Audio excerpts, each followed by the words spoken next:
Welcome back to another episode of From McGee to MacGyver, a series where we dive deep into the lives of incredible creators and uncover the stories behind their journeys. Today I'm joined by AshSaidHi, Twitch Ambassador, co-leader of the Women's Guild, retro and indie game enthusiast, and someone who has been on the stage at PAX, Dreamhack, and TwitchCon. She's also been a familiar face at Games Done Quick. We've got a lot to cover, from retro consoles to community building, so let's get to it.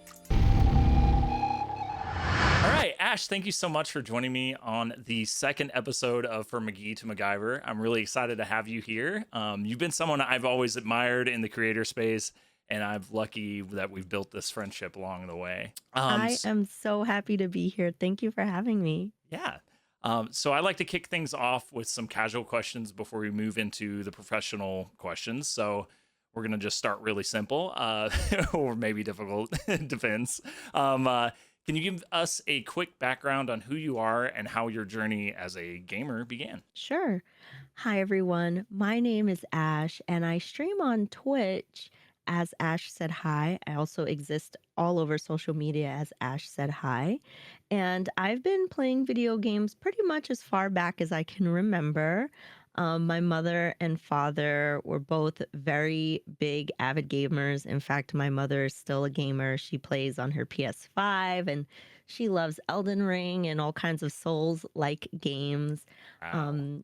Yeah, yeah, she's real good too. I stink at those games, but she's really good. And my dad, we always played, Super Nintendo, PlayStation games together, Amiga, all kinds of stuff like that. So I've been a gamer pretty much as far back as I can remember. And it's more than just playing video games to me. It's like a part of who I am, which is why it's so special to be able to share all of this on social media, on Twitch, and with the world. So yeah, that's where Awesome. it started. Yeah, and kind of a similar story on my end as well, is that my mother was playing video games as soon as I was born. She was actually like on her venture to beating the very first Sonic on her Sega Genesis. And then when I came along, she was actually sitting down on the couch playing the Sega with me. So yeah, it's kind of crazy how those similarities are there. So what first drew you to, specifically being addicted to retro and indie games compared to a lot of other titles? Great question. I think for me, it's about the backlog, right? Like our never ending backlog. And it's enticing to go through that on Twitch, right? Because there's so many games that we might have missed growing up or never heard of, or maybe other broadcasters exposed us to games and we're like, oh, I want to try that myself.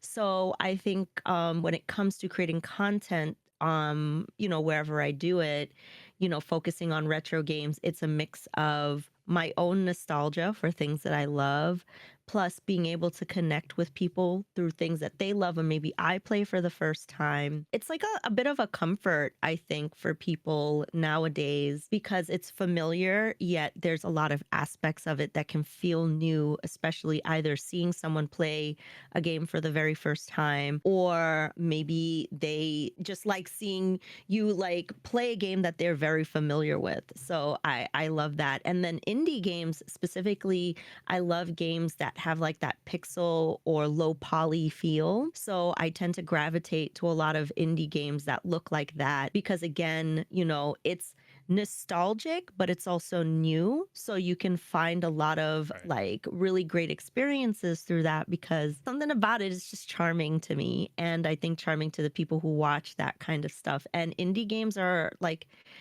it's good to stay kind of on the pulse of what's going on in the indie world because it definitely dictate what's going on in like the gamer sphere overall. Like I feel like a lot of games that we see now, AAA titles and stuff like that, do get a lot of inspiration from the cutting edge indie games. That's why I like to delve into those kinds of things for my content. Yeah, and you've touched on a lot of points too that I've even found out myself now jumping into retro titles. See, I grew up and I played a lot of retro titles, but I didn't get to play a lot of the popular ones growing up because they were more expensive and what have you. My parents would usually grab stuff out of the bargain bin. But I just finished Castlevania and Link to the Past and Zelda 2 and Zelda 1. And they were all extremely, extremely difficult. I had a rough time, but it was cool to see everybody coming in from the retro community and actually just really enjoying seeing somebody enjoy that for the first time, because in their minds, they don't think that that's something possible, that somebody hasn't played those titles. And so they're like, oh wow, like it's so cool to actually experience this with you for the first time, to see your reactions and stuff. Yeah, and I think that's really what's the fun part, right? Like we can never experience, you know, those things for the first time again unless it's like been like really, really, really long time and you absolutely don't remember it at all. But like the first time I played Metal Gear Solid, right? I did not understand what all of the hoopla was about this game, but then I played it and I was like, oh, okay, I get it now. And everybody who joined me for that journey, they loved living vicariously through my, you know, like my discoveries, my surprises, my reactions. And I think that's what's really fun about what we do, especially when you focus on retro gaming, right? But you're right, like there's tons of games that people are like, oh yeah, everybody's played that, but they haven't. Like Doom was like that for me. And everybody was like, oh my gosh, I can't believe you never played Doom. And I was like, yeah, I was always so scared of it as a kid. And then I played it and I was like, this is one of the best games ever. And you know, then you become a part of the group, a part of the bigger group that's like now like, oh, Doom is awesome, you know, and you share that experience, and I think that's really fun. So do you remember the first console or game that got you hooked? Ooh, I think really Super Nintendo was probably where I felt the most like, okay, I can understand what's going on, right? Because, you know, there was, when I was younger, like you know, the parents put the controller in your hand, you're like, I don't know what I'm doing, I'm just pressing buttons or whatever. Right. But Super Nintendo was where I like really understood what was going on, and you know, got hooked on the, I think probably Link to the Past was my first like real like, oh my god, I love video games, you know. And I had I had the, you know, the strategy guide, and I would draw from it and trace from it and read every page and be like, oh, the lore and all that kind of stuff, and the maps and the art. So I think that's really like the first experience I could think of that like just took over my life.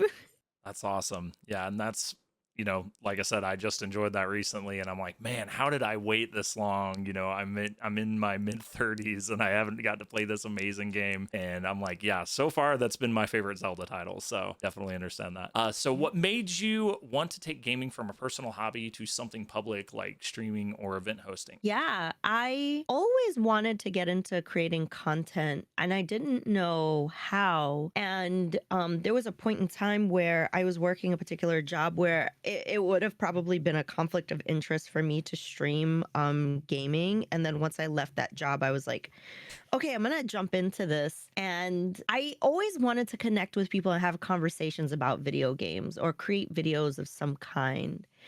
And it was the question for me at first was, where will I do it? Will it be on Twitch? Will it be on YouTube? And ultimately I chose Twitch because I like the live streaming aspect of it. I like the feel of a live audience and interacting with people and having conversations live, which is another reason why I love hosting and performing on stage. You know, it's just the feel of having people with you and being able to kind of like guide the audience through an experience and feeling their excitement along with you. So I think that that's probably why I chose live streaming and why I love to host. But I definitely knew that, you know, I wanted to share my passion. I think it's important for people to understand that when I stream live, like this is like my happiest place, right? I love what I do. My channel is like my third, it's like a third space. I want to create a third space for people to feel comfortable to come and hang out and watch some games and forget about like whatever nonsense is going on throughout their day. Right. And you know, I love connecting with people. So to be able to connect with people through shared gaming experiences and have conversations, just about whatever.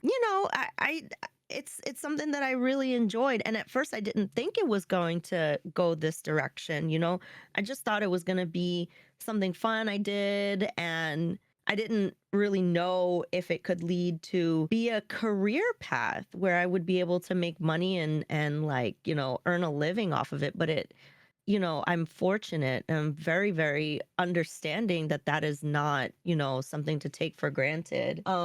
So hey, Bobby's joining us for she's Yes, joining us for the they're show. great. Um, yeah, I don't take that for granted because it is a very difficult path. It's not easy. It deserves a lot of respect, a lot of consistency, a lot of dedication, not just to yourself, but to your audience. And yeah, once I started seeing that this was a space where I felt happy and comfortable and could thrive, I knew that I had found a really good path for me. So it allows me to be an entrepreneur. It allows me to be able to coach other people or, help others learn. And I love the mix of being able to do it myself, but also helping people along the way. I really love that mix. I guess I'm just a people person. Maybe that's really why I felt like this was such a good path for me. And I kind of had a lot of those similarities. Back in 2011 is when I kind of stopped my music career. I was playing with a band back then, and then I quit and we moved up to Central Illinois. And then as after I got married and life went on, I realized a lot of my gaming friends had other priorities and other things going on in their lives, and I kind of lost a lot of that camaraderie and community that I had amongst my friends and being able to play games with them. And so I was like, you know what? I've been seeing this live streaming thing. I'm gonna just give it a shot. I'd already owned a PC at this point, all the equipment that I had already needed because of being a musician. And I was like, oh, you know what? No, I don't even want to get that serious with it. I'm just gonna play with my Xbox and Connect. And I started with Dark Souls 3, and I just was automatically hooked on it. And then getting to meet all of these people who shared all of my same common interests and a multitude of different things, it was just something that was really, really just an amazing experience. And like I said, I've been hooked ever since. And oddly enough, now I'm getting back into music, so it kind of went full 360. Yeah, there's definitely a growing space for music on Twitch, which I feel like would be kind of cool to see how that could, coexist with all the gaming things that you do. But Right. I think that's the magic of Twitch, right? Is the people and being able to connect with the people, and not just what we do via live stream, but what we do when we go to events like PAX East or Dreamhack Right. or TwitchCon and all those kinds of things. And you build bonds and you connect with people. And I think that's really, what made Twitch so appealing to me. And I mean, those things can exist in YouTube as well, but I think the live reaction to people in chat, there's nothing more intoxicating than, when something happens in a game and chat just goes bonkers, Yeah. right? Like it's really fun. And yeah, I think that's a big reason why Twitch is the place for me. And so you kind of touched on this a little bit. I've never had the chance to ask you this. What was your career like before content creation? And did any of that experience shape where you are now? Absolutely, it absolutely did shape where I am today. My college career, I have a degree in advertising and graphic Oh, design. wow. And Yeah. yeah, through that education, I learned a lot of strategy building. And the strategy building portion was definitely something I utilized to create the space that I wanted to create on Twitch. And when you create something for like an ad campaign or a marketing campaign, the most important thing that you want to think about is your strategy and what your concept is, how you want to speak to people. And when I say concept, I mean, what is the idea, the driving force behind what you're trying to do? So, are you trying to connect with people? Are you trying to educate? Are you trying to entertain? Maybe there's some sort of mix in there. What general demographic audience do you want to speak to? Is it like somebody who is really tuned in streaming, or is it somebody that has a high level of knowledge of retro gaming, or do you want to talk to more casual people? Maybe you want to, there's like a certain age you're trying to hit or anything like that. And it's important to figure these kinds of things out, because speaking to all of those groups of people has very different language, right? And of course, there's things that everybody can understand, but the more specific you can get, the more of an emotional connection you can have with people. And that is really key for keeping people engaged and engaged for longer. So those things shaped how I thought about how I'm going to present myself, how I'm going to, post on social media, the things that I say, the ways that I behave, and the ways that I interact with, business partners and things like that. So advertising definitely had a huge impact on me. And then when I was working my other jobs, it was a lot of visual and graphic design. And those tools were extremely important in my visual identity. So when you look at, my AshSaidHi logo, how it looks today, that's my handwriting, right? But that is very intentional because I wanted it to feel organic, but also a little bit like the Highlights magazine that you might Right. remember from back in the day when you were That's a kid, throwback right there. Mm-hmm. Spent many a hospital lobby looking at those. So Yeah. And I found out they still make Highlights today, which I thought was really cool. wow, I did not know that. Yeah. So, but yeah, again, that's all like super intentional because I want people to have that feeling. It's like those little decisions you make about, I don't know why I feel this way, but I feel it, all of those things add up.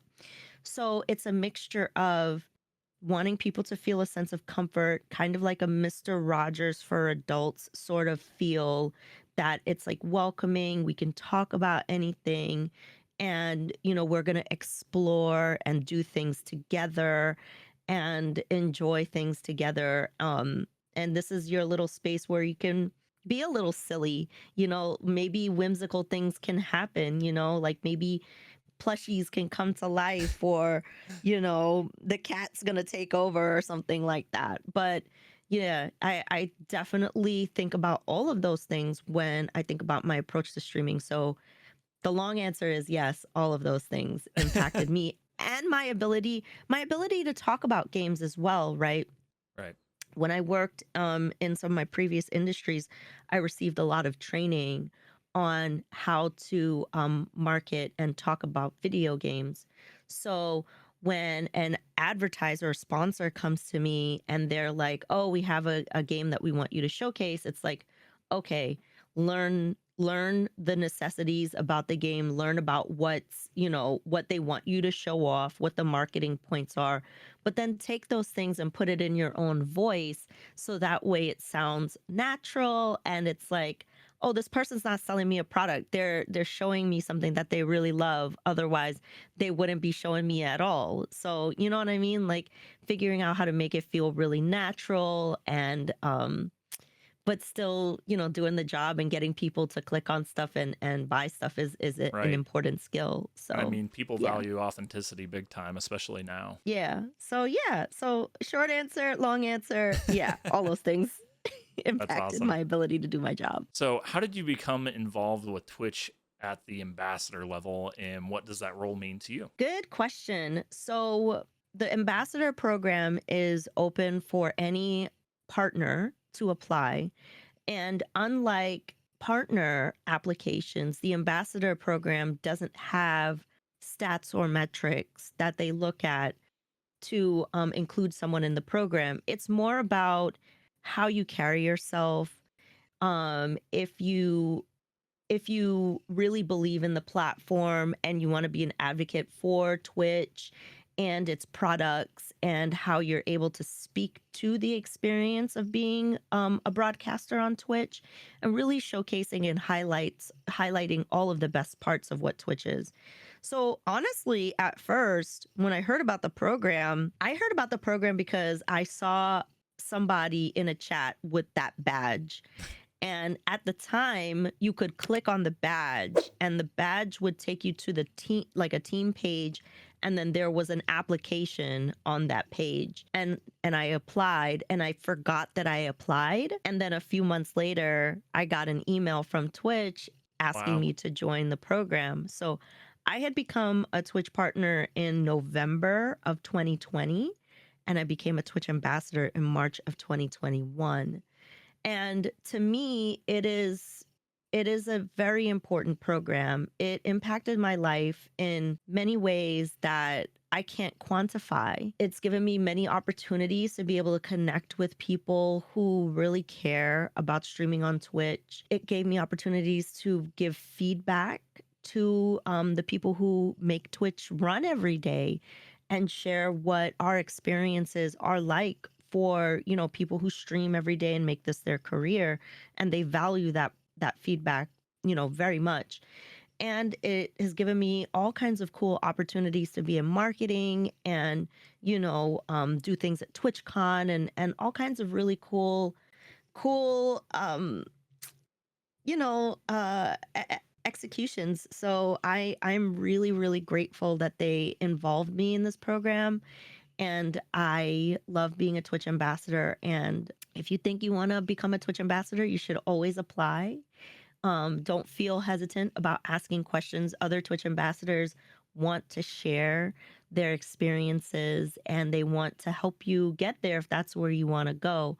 But again, remember that it's not like, oh, you have to have a certain kind of average or a certain kind of subscription level or a CCV or follower count. None of that is important.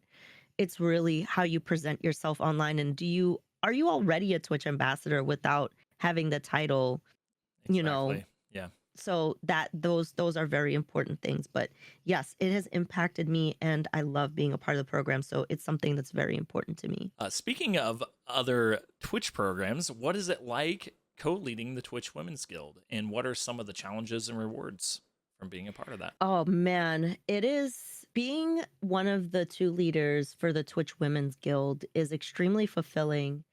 And there are a lot of challenges because as marginalized people, we're constantly being told we don't belong, or this space is not for us, or all kinds of things that I don't want to talk about on Right. camera, right? Like A lot of there's negativity. always Yeah.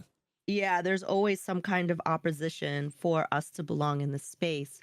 So being able to provide opportunity, encourage broadcasters in the groups um, that they belong, and to go out there and do their best, and to create camaraderie through collaboration, and to help them, you know, through education. There's a lot of educational programming that goes on in the guild, is extremely fulfilling. And I love hearing their stories about them winning or about them achieving things that they've always wanted to achieve. And I think the Unity Guild program it's so necessary and important because it really shows people that they belong. And through those shared experiences, right? Right. Like you're able to help people build themselves up, because there's so many times when you hear people say, I didn't know I was capable of that, or I didn't think that that was possible, or I never thought I could achieve partnership or, you know, a sponsorship or something like that. But because we help connect them with the right people, or, you know, help provide opportunities, whether it's through like us, like the guild leaders who like use our Rolodex to find people to connect them with, or through Twitch, there's so much value there that's brought to members. And a lot of the people who are in the guilds, you know, they're people who are trying to decide, is full-time streaming for me, or is it possible for me to make money or some kind of living through that? So we really want to show them that they belong, that those things are possible if that is something they are looking for. And you know, just that there are others in the community that go through the same things that they do, and that they can rely on each other. So I really love the Unity Guild program. There are a lot of challenges as well. I mean, like I said, there's always people who want to tell you you don't belong. There's always Right. people who want to tell you you know, that this space is not for you. It's not going to work out. But, you know, every day we break down another door. Every day we take down another brick in the wall and we show people that they belong. So, yeah, That's it's really awesome. rewarding. And it sounds like a really, really, really amazing resource for everybody that is involved in those programs. So Absolutely. So looking back, was there a specific breakthrough moment where you felt like your career in gaming and content creation shifted to the next level? Yeah, I absolutely think, oh man, okay. So, one of the moments that I had that really showed me that I belong and that I could achieve whatever I wanted to achieve. I did a hosting job for Twitch where I hosted Mario Day, and I love Nintendo, right? Like that Yeah. is like my whole Obviously. life. Yeah, Just look behind exactly. you. It's just, yeah, you know, it's a part of my DNA. But that show taught me that I had the chops to host live, Mhm. that I could understand and go with a run of show, and that if things go wrong, that I had the grace to be able to figure it out live. And from that opportunity, so many different opportunities branched out, but not just that. I took that run a show template and I deleted everything in it and I started creating my own run of show based on that experience that I went through, and then started creating shows of my own. And then once I learned that I was capable of creating my own opportunity and also seeking out my own opportunity through what I was building, I was like, oh, I could do anything. You know, I Right. can do anything. I could host. I could do things like on stage. Like, you know, anybody who is like, I could work with anybody as long as I know how to approach them. Like, it felt like things were achievable. So I definitely think that that was one of my breakout moments. And also, the first time hosting on stage at TwitchCon, which was TwitchCon Vegas, I believe, was the first time I hosted on stage. And it was scary, right? It was scary. I Hmm. did something for AGDQ and I did a few things for Twitch, for Amazon, and I was terrified, right? Like I went out the night before, I was like, I can't sleep. What if I mess up on stage? And then you just kind of realize, like, that's okay. It doesn't matter as long as you figure out like how to control the moment or just how to go with it. Like nobody's ever gonna know. They're not gonna realize. So probably like, you know, if they even realize, so like an hour later, like, oh, I think she messed up or something like that. If they even Right. think about that. Most times they not. But It really shows yeah, your chops as a performer too, and how you handle those, kind of situations too. yeah, you kind of have to learn like the audience is gonna go with the flow, right? And Yeah. they're just gonna vibe. If you're having a good time, they're gonna have a good time. And even if you make a mistake, like that's whatever, like they're gonna probably laugh and then you gotta laugh. You know what I'm saying? So yeah, I think those are definitely some of my breakthrough moments that empowered me to know that I could do whatever I want today. Yeah, and I'll never forget. It was the first PAX East that I went to, and we were all going out to dinner together, and we were just talking about our day and how everything went. And you were going on, and you were like, "Yeah, so I seen, they got those Twitch billboards up. I'm gonna be on one day." And it wasn't. I think it was that following year, or maybe even I don't know, maybe that year or something, that you were on a Twitch billboard in Times Square, if I'm not Yeah, mistaken. yeah. So that actually happened twice, Yeah. which was kind of nuts, right? The first time was in March 2021 when I first became announced as a Twitch ambassador. They put me up for Women's History Month, and I flew back up to New York to see it because that's my home, right? So Right. I was like, oh, I have to see it. And I told my mom, and she was freaking out. And some of my friends came through and they walked Times Square with me, and that was pretty Oh awesome. And man. then it happened last year, December, Yeah. again. Like lightning struck twice, which is like nuts, right? Yep. But not just me, right? I flew up again to go see it. Bobby was up there. And it was like Bobby's famous. I Yeah. yeah, I started to cry. It was my baby girl Yeah. was up on a billboard in Times I would Square, totally be the and same way with my pug Mei. So I'd be more yeah, proud of my baby being up on screen. Yep. exactly, exactly. And so when that happened, I was like, oh my gosh, like I really felt like, you know what? For all the times when you have like imposter syndrome, you got to be doing something right for that to happen, right? Right, right, So right. I was just like, all right, I'm going to enjoy this But I moment. mean that proves so much and kind of like set the bar for me is like your words mean so much and can, bring to fruition all your dreams as long as you attack it, with the veracity and passion, And so it's just it was just really something cool for me to, be in the back seat of and to see, especially as your friend. So Thank you. so you've been on the stage as a host and a panelist at PAX, Dreamhack, and TwitchCon.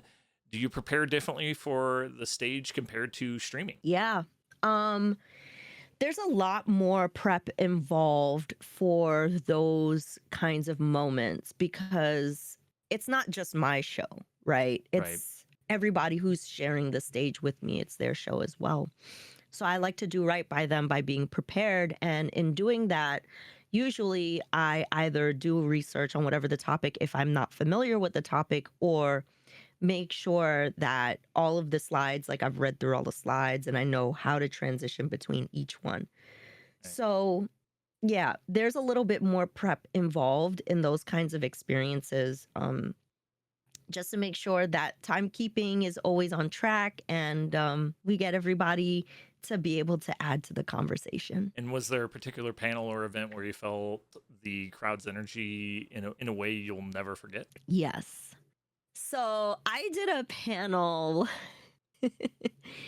I've done a few panels that were like, okay, so most recently we did a panel at PAX East that was, it was the horror like game show one, right? And at Yeah. this time I wasn't hosting, I was just like a panelist at this time. Yeah. And that one was so funny because I know nothing about horror games, but I specifically went into this one like, if I show up and look like a noob, I'm gonna go there to make people laugh. Like that is my goal.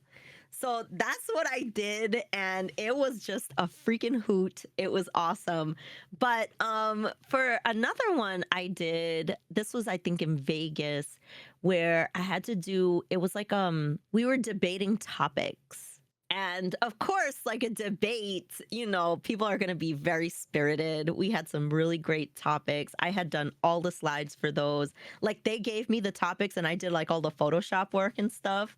Right. So that was really fun. So you definitely feel the energy for that.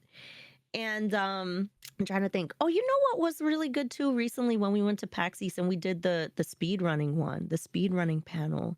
Yeah. I mean, obviously it's not going to be like high spirit energy like a debate topic, but I think what the magic in that one was, you get a lot of people whose eyes are open. They're like, oh, I could get into speed running. Like it's Yeah. not impossible. It's not a task that's just for highly skilled players. And I really loved that. With such a deep knowledge of retro consoles and games, do you think retro gaming still has untapped potential for today's audience? Oh, absolutely. I did a panel at, was it ATL Comic Con this year? It was my first solo panel. And when I was doing research for this panel, and I loved the Commodore Amiga, right? The topic was you talk the about Commodore that one a lot. Amiga. Yep. Yeah. The topic was the Commodore Amiga and basically how it's a part of your life, whether you knew it or not. So I wanted to show through like different TV shows or like, different art programs or maybe like, artwork for like CDs and like magazines and stuff like that, or books or whatever, that a lot of that art was done on an Amiga or some form or program that was associated with it. That was like the idea behind it. And the more I did research, the more I uncovered that I absolutely had no idea about, like learning that Dick Van Dyke was a big avid computer computer graphics like specialist. Like he knew a lot about making computer graphics and he used some of the software that became popular on on the Amiga back in the day. And I was like, what? This is like so cool, right? Like I just kept Yeah. doing research and digging and digging and digging. So the point that I'm making is like the more research I did, the more I learned. I didn't know as much as I thought I knew. So that alone tells me that there's so much untapped like stuff. And 9 times out of 10, we're focusing on United States central gaming experiences. We're not even talking about what's going on in South America or in like Taiwan or Yeah. China or European countries or Australia. There is a whole heap of gaming culture that we don't even explore because there's so much like explored here in the United States. But tap into some of that stuff. You'll find tons of interesting information. And the reason why I say that is I think of like some of the people that I love watching and how they tap into some of those things that almost never get shared here, right? It's always about, oh, what was cool on NES or, what happened in the 80s during the almost video game market crash or whatever. But we don't talk about how in Brazil they're literally still making Sega Master System games, right? There's See, I so didn't much even know untapped. that. Right, exactly. So that's what I'm saying. It's still like they're still making that kind of stuff there, but I mean, there's so much to explore. I feel like you could spend your whole lifetime, and especially with resources like the Video Game History Foundation, right? And them making their library open to everybody and being able to look through all these magazines. I think Wow. there's some magazines that they have like the entire collection that's like been uploaded and scanned that you can go through their archives and just look up online. So yeah, there's so much to do. We haven't scratched the surface. So, how do you wear so many hats and balance being a creator, a community leader, and still making time to enjoy both life and games for yourself? Yeah, what is sleep? Yeah. I mean, I think that a lot of what we do, it's like we do it because we love it. You have to love this in order to do it, I think. Exactly. Yep. And I think that that's a part of the reason why it comes so easy to want to have so many facets to what we're doing.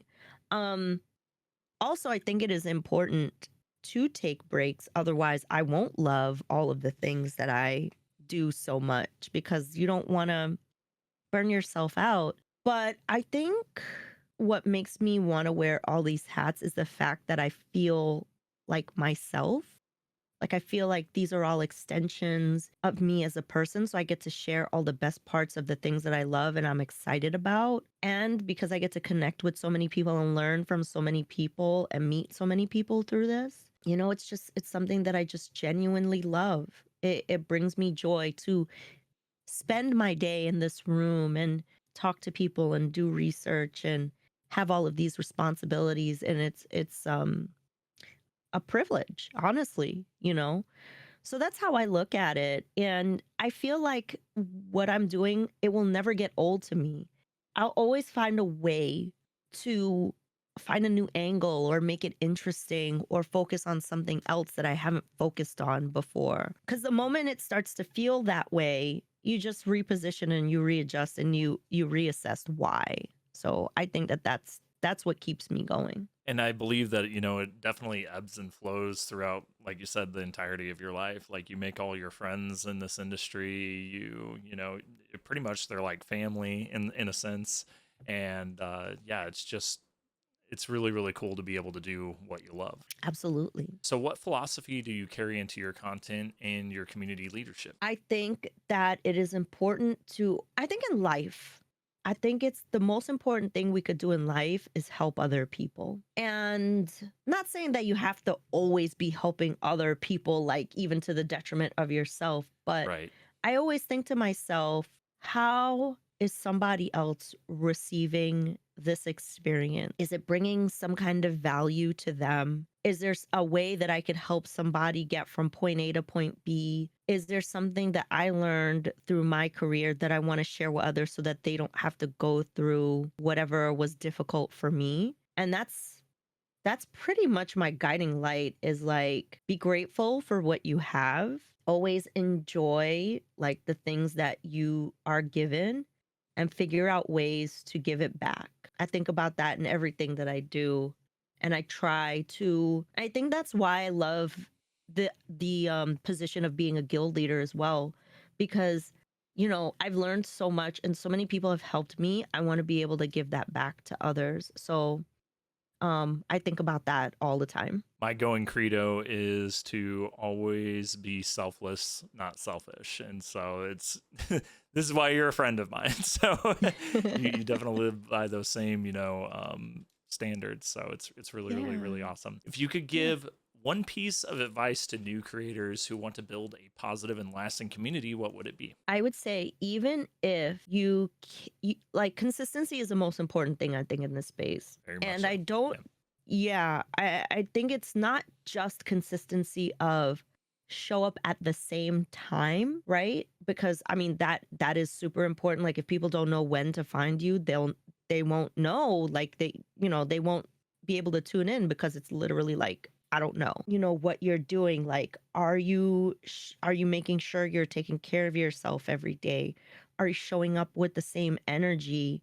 Are you making sure that you're giving back whatever you're getting? So I think being consistent, and like, if we're specifically talking about time, right? Because obviously many of us have jobs, many of us have children, many of us have responsibilities, and maybe like there was a point in time where you could stream like 5 days a week and now you had to cut it down to 2 or 1. If you could at least be consistent with that 1 or 2, that is better than not being consistent at all, I think. And I think that success a lot of times is people doing things like at 90%, right? Yep. Like, it doesn't have to be perfect, but put it out there and then fix it later. And that's a part of consistency that I try to drill home to people as well. It's like, if you made that video, it doesn't have to be perfect. If you do that stream, it doesn't have to be perfect, but it just has to be done. Yep. So that's usually what I tell people. Yeah, I think a lot of, especially being creatives, so we kind of get caught up in the details of every little thing just being perfect. I'll remember when I took a break for a little while to kind of get my life straight, do a move, get my LLC set up, all these different little things that I wanted to do. And then I'm like, okay, I need to get all these designs done. I need to make sure everything looks really, really good. And I just kept finding excuses on, not to press live. And before too long, a year went by, year and a half went by. It's like, okay, I need to just do something. Yep. And so I just clicked live and just went with it. And, and then I was able to actually build things as I went. And yeah, I think that is such a huge, important piece of advice, is just get going, start making something, because eventually, something will stick and you'll know kind of where you're going to work in all these little changes and adjustments that you need to make to, obviously build something with your community. I'm going to end off, where can people find you and what's coming up next and what you're excited about? Awesome. Yeah. You can find me everywhere at AshSaidHi. That's Twitch, Twitter, Instagram, TikTok, YouTube, Threads, Blue Sky, everywhere. AshSaidHi. And coming up most closely is Dragon Con. I will be doing 2 panels there. I'm really excited about that. But Dragon Con always overlaps with PAX East, and one year, hopefully, I'll be able to go to PAX West, sorry. Dragon Con always overlaps with PAX West. One year I want to go to PAX West. But yeah, this year it's Dragon Con. That's coming up. And I have a charity coming up with VGC USA, which is a great organization that helps start groups in schools. Like, you can start social groups in schools and help kids meet other kids so that they don't feel like they're alone. Yeah, that's really cool. And just playing whatever retro games are out there, that kind of stuff and discovering more indies, but that's what I got going coming on. That's what I got going on coming up soon. So yeah. Awesome. And I'll provide all that information down in the description. Ash, thank you so much for being a part of this episode. It's been an absolute pleasure having you on, and I'd love to have you back again in the future. Yes, absolutely. Thank you for all of the insightful, thoughtful questions. It was a pleasure speaking with you. I'm so glad we align in so many different ways.